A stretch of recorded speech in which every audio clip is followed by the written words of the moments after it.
Primo giorno di scuola, in questo anno importante per il Barbarigo, che è l'anno del centenario.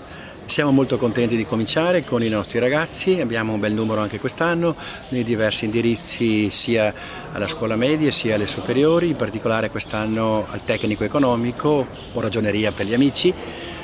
Abbiamo tante belle iniziative in cantiere per festeggiare un anno non soltanto con i ricordi più o meno nostalgici, ma con una proiezione al futuro.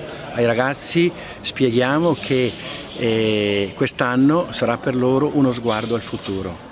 Il Barbarigo compie 100 anni, ma per voi futuro è, e ci metteremo tanti nomi del predicato in questa frase. Cerchiamo davvero anche quest'anno di seguire i nostri ragazzi uno ad uno, in una attenzione personalizzata a ciascuno, in collaborazione con la famiglia e cercando proprio che stiano bene a scuola per formare dei gruppi classi coesi e quindi anche più produttivi e se possibile anche possano nascere amicizie tra loro.